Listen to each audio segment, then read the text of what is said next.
የሚቀጥለው አመት 50ኛ አመቴን ይዛለው ማለት ነው። የመኪናውም አሸናፊ አዶናይ ይሆናል። በዛ አጋጣሚ በጣም እንኳን ደስ ያለ አዶናይ ወንድሜ። ይሄ ሽልማትም እንግዲህ የእናንተ ነው። ዛሬ ይሄንን ሙሳቀባበል እኔ ጭራሽ አልጠበቅኩም። ዛሬው ቪዲዮአችን ላይ አሁንም የቀጠለው የአዶናይና የዩቲናስ ጉዳይ ብዙዎችን አነጋጋሪ ሆኗል። የመኪና ሽልማትን በግራ በቀኝ እየጎረፈ ነው። እሱን የምናይ ይሆናል። በመቀጠልም እንግዲህ ሰይፉ ሁላስ ላይ የምናውቀው እንግዲህ ኢንተርቪው ተደርጎ የማይታወቁ ብዙ ነገሮችንም ሚስጥሮችን ይፋ አድርጓል። እንደምናውቀው ያው የቲክቶክ አዋርድ ትላንትና ነበርና የመኪናውም አሸናፊ አዶናይ ይሆናል። በዛ አጋጣሚ በጣም እንኳን ደስ ያለ አዶናይ ወንድሜ። ይሄ ሽልማትም እንግዲህ የእናንተ ነው። የ5 ዓመት ታማኝ ፎሎወሮች እናንተ ኮፒ ሊንክ ሼር እያደረጋችሁ ከዛ ማስታወቂያ በምሰራው ብር ነው ይሄንን መኪና ያገዛሁትና ይሄም የእናንተ ሽልማት ነው። እጅግ በጣም ነው ማመሰግናችሁ። ዩቲናስ አዲስ መኪናዋን ይፋ አድርጋለች። ቲክቶከሯ ዩቲናስ አዲስ የገዛችውን BYD ሶንግ ፕላስ መኪና ለደጋፊዎቿ ይፋ አድርጋለች። ትናንት በተካሄደው የቲክቶክ ክሬቲቭ አዋርድ ለመኪና ሽልማት ታጭታ በአዶናይ የተሸነፈችው ዩቲ አዲስ መኪና መግዛቷንና መኪናውንም የገዛችው በአድናቂዎቿ ድጋፍ እንዲሁም የማስታወቂያ ስራዎችን እየሰራች እንደሆነም ተናግራለች። እንደነገርኳችሁ ነው እንግዲህ የ4.ምናምን ሚሊዮን ብር መኪና ተፖሰተ። በቃ ይሄው ትናንትና ስላችሁ ነበር።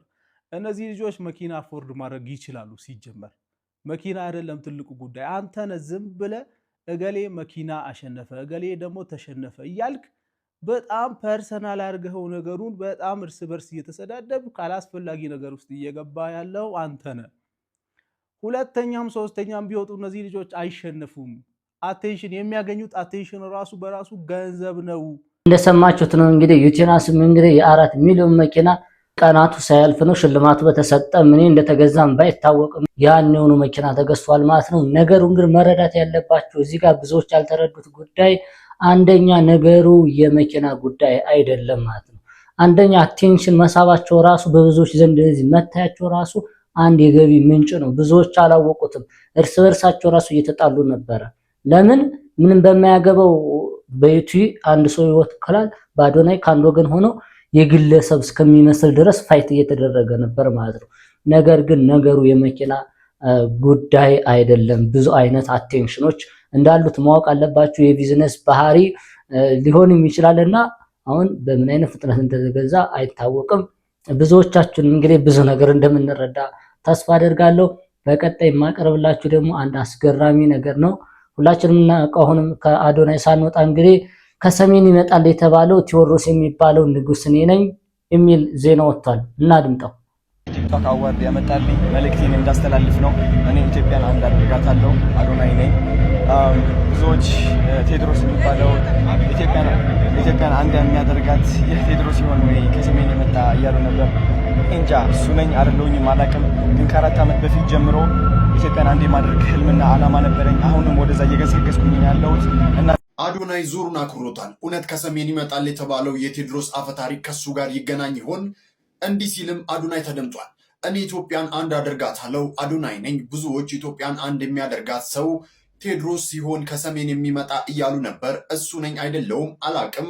ግን ከ4 ዓመት በፊት ኢትዮጵያን አንድ የማድረግ ዓላማ ነበረኝ። አሁንም ወደ እሱ ነው እየገሰገስኩ። ራሱ አንደበትም እንደ ከአዶናይ ሰምተናል ማለት ነው። ይህ አፈታሪክ ታዲያ ብዙዎችን እያነጋገረ ይገኛል። እናንተም ሐሳባችሁን ስጡበት። በጣም ቪዲዮ እየተዘዋወረ ነው በብዙ ቦታዎች። እንግዲህ ሐሳባችሁን ስጡበት። በቀጣይ የምናየው ደግሞ ብዙዎቻችን የምናውቀው በበጎ ስራ ላይ እየተሰማራ የነበረው አሁን ላይ ለጊዜው ገታ ያደረገው ወንድማችን መልእክተኛው ማለት ነው በባህር ዳር ከፍተኛ አቀባበል ተደርጎለታል። ተመስገን ፈጣሪ ብለው እንዲያመሰግኑ ምክንያት የሆነ የመገናኘታችን ምክንያት የበርካቶች አርአያ የኢትዮጵያ ትምክህት የሆነ ወጣም ወልጃችን አንዴ ስለሰራው ስራ፣ ስለ በጎነቱ፣ ስለ ታታሪነቱ፣ ስላለፋቸው በርካታ ውጣ ውረዶች፣ ስለተሸከመው ሀገራዊ አደራ እኔን ብለን አንዴ እስኪ ድብልቅልቅ አድርገን እናመስግነው። ይህንን ሞራል አጣው ነጣው ቆማቸውን ሊያሉ የነበሩ እናቶች፣ የታረዙ ያለበሳቸው ወንድሞች እንዲሰሙት እንፈልጋለን። በደንብ የታለለታ በጣም ደስ የሚል ነው ማለት ነው። ከእናቱ ጋር ነው እንግዲህ አቀባበል ያደረጉለት በባህር ዳር ላይ የሚገርም ፕሮግራም ነው ያዘጋጁለት ማለት ነው። በጣም ብዙዎቻችን የምንወደው ለብዙዎች መነሳት ምክንያት የሆነ ወንድማችን እንግዲህ በጣም ደስ የሚል አቀባበል ነው፣ ይገባዋል ነው የምንለው። እኛም በበጎ ስራዎች ብዙዎችን ያስደሰተ ማለት ነው። መድረክ ላይ ሲናገር ማየታችሁ ከሆነ የማስመሰል አይደለም። ሲጀመር አንዳንዶቹ የማስመሰል ሆኖ እርዳታን እንደ ገቢ ምንጭ አድርገው የሚሰሩ ብዙዎች አሉ። ነገር ግን በደንብ እያያችሁት ከሆነ ፊቱን ራሱ መድረክ ላይ በቃ ያስታውቅበታል። ከላዩ ላይ የሚነበው የዋህነት ነገር በጣም ደስ የሚል ነገር ነው። ምን ተፈጠረ? ሱራ ላይ እጅግ በጣም እያለቀሰ ነበር። አዋርድ ውስጥ ወይም ሽልማት ውስጥም እያለቀሰ ነበር። እንግዲህ ጥሎ ሞቶ እያለቀሰ ነበር። ይህን ቪዲዮ ለቋል። እስቲ አዳምጡት። ያኔ 3.6 ሚሊዮን ቪው አለው 2 ሚሊዮን ቪው ያለውና ስንት ሚሊዮን ቪው አለው? ማበይቴነ ፋሚሊ ከልቤ ነው እግዚአብሔርን ነው የምላቸው። ይኸው የዛሬን ቀን ይኸው ሚካኤል ያሳድረኝ ቻሌንጅ ሰጥቶኛል። ዘፈን እንደ ኩይ ፍጭ አይነት ዘፈን የሚሆን ነገር ስራ። በዛ ዘፈን 500 ሰው ከሰራበት አንተ 1 ሚሊዮን ብሩን ታሸንፋለህ ነበር ያሉኝ። ጭራሽ ሚካኤልን ጭራሽ ስሜ ሳይጠራ ሲቀር ሃይሚት ሙት እንዴት እንዳለቀስኩ እዛ ጋር ነኝ የማውቀው የኮ ሚካኤልን ፋሚሊ። ጭራሽ ደግሞ የጭላሎ አዋርድም አለ እሱ ላይ ጭራሽ ስሜ የማይጠራ ስሜ 3.6 ሚሊዮን ስንት ቪው አለው ስንት ሰው ሰርቶበታል። በተለይ ጭላሎ አዋርድና ኦኬ ፓስታ እንግዲህ ለሱራ ተስፋ ሰጥቶ ነበር፣ ወይም ደግሞ ሱራ እዛ ላይ መመረጥ ነበር። ብዙዎችን ተቃውሞታል። እንግዲህ ቀጥታ ድርጅቱ ባለቤት ጋር ኦኬ ፓስታም ደውለው ያለውን ነገር አሳውቀውታል ማለት ነው። ሐሳብ አንዳንዶችን ላሳያችሁና እንመለሳለን። ኦሬዲ ምርታችሁን አስተዋውቋል፣ በሚሊዮን ታይቷል። እናንተስ እንደ ድርጅት ለምን ሰፖርት አታደርጉትም? ማለት ኦሬዲ ይሄ ልጅ እኮ እዚያ ማኒቲ ማየት ካለበት ለናይስ ይሆናል። ቴንክ ዩ እንደው ማኒቲ ይሁንና እሺ፣ አንድ ጊዜ እዚህ ጋር አንድ በተከታታይ መፈተሽ ነገር ያለ ቦታ ላይ ከሽልማት ውጪ በራሱ ኮሜዲያን ማን ነው እሱን በማድረጋችሁ እናመሰግናለን። ግን አሁን ጊዜው እሱን አልተከታተልንም። እስቲ እሱን ቪዲዮን ለማየት እንሞክራለን። ግን አንደኛ እንደ ሂዩማኒቲ፣ ሁለተኛ ነገር ደግሞ ለእናንተ ብዙ ቪው ማስገኝቷል። ሁለተኛ ነገር ደግሞ ዘመኑ የሶሻል ሚዲያ እስከሆነ ድረስ እኛ ሰፖርት እናረጋችኋለን። ሶሻል ሚዲያ ላይ የራሳችን የሚቀበሉን ሰዎች ስላሉ እናንተ ደግሞ እንደ ድርጅት ተነጋገሩና ይሄን ልጅ ሰፖርት አድርጉት ፕሊዝ። ኦኬ ፓስታሽ ሃይሚት ሙት እንዳሽጭ ከዚህ በኋላ እንዳሽጭ።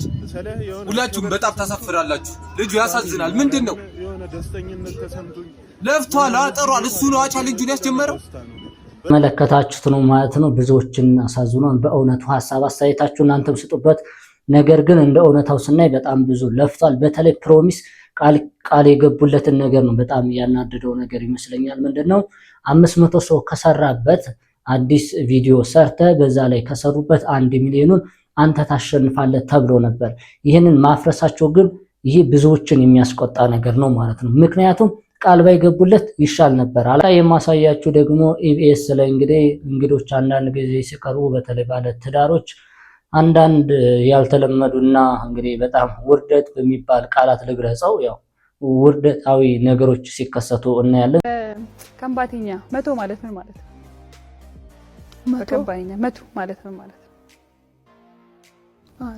አንድ አይደል? ቅድም የቀለበት ቁጥሩ ስትጠየቁ መልሱን አልነገረሽም? ደመቀ ያወራኝ እኮ ጦቅ ተፎድ ነው ያለኝ። ሲነግራት አያችሁታ፣ ካሜራው መልሶ ወጣ። ውርደት ባለፈው እንደዚህ ተፈጥሮ ነበር፣ አሁንም ተፈጥሮ ነበር። አይ በቁጥሩን በትክክል በከምባተኛ ነግሮሽ ነበር። ድምጽ ይቀዳል ታውቃላችሁ። እዚህ ጋር የምታረጉት ማይክ ድምጽ እንደሚቀዳ ነገርናችሁ አይደለ? ከዛ በተጨማሪ ደግሞ ካሜራም አለ እና መጡ ኮምቲ ኩምስ እንደዚህ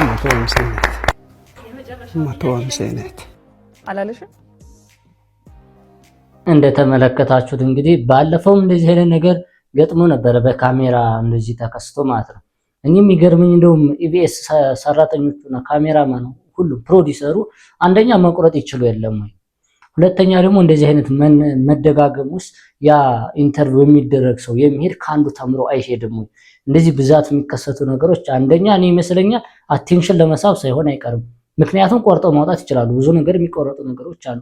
ሁለተኛ ባለፈው እንደዚህ አይነት ገጥሞ ነበረ፣ በካሜራም ተሰምቶ እንደዚህ ቃስ ብሎ ሲነግራት ቀጥታ በካሜራ በሰው እንድም ስላለ ተገኘና ለብዙዎች አርአያ ይሆናል ብለን አስበን ነበር። እንደው ቀጥታውን ደግሞ ተደገመና የሰውን አቴንሽን ለመሳብ ይሆናል ብዬ አስባለሁና እንደዚህ ትላልቅ መድረኮችና ብዙ ህዝብ በሚመለከተው ሚዲያ ላይ እንደዚህ አይነት ነገሮች መደጋገማቸው በእውነት ታስቦበት ነው የሚመስለውና ሐሳባችሁን ስጡበት። የሚቀጥለው ዓመት 50ኛ ዓመቴን ይዛለሁ ማለት ነው። ታላቅ ነኝ ማለት ነው ሰይፉሻ። እኔም ካንዴም ሁለቴ ያፋጠጥከኝ ጥያቄ እድሜሽ ስንት ነው ብለህ ነው አይደለ? የሰይፉ እድሜ ዛሬ መነገር አለበት።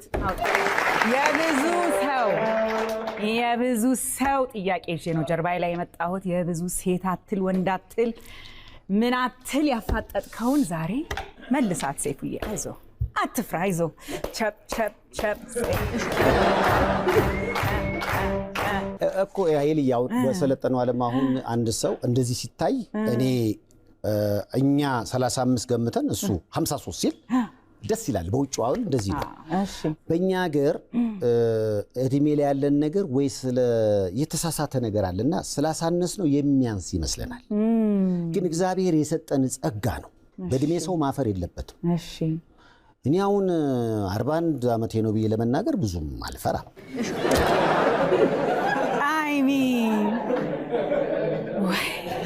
አትበል ቀደም ተብሏል እዚህ ሀገር አይደል? ግን እሺ ከ41 ላይ ፕላስ ስንት ነው የምናደርገው? አሁን እዚህ ላይ ቫቱን ጨምሪ፣ ቫት ጨምር፣ ዊዝ ሆልዲንግ ምናምን ይባላል እዚህ ሀገር አይደለ? እኔ እኮ ጳጉሜ 1 1969 ነው የተወለድኩት።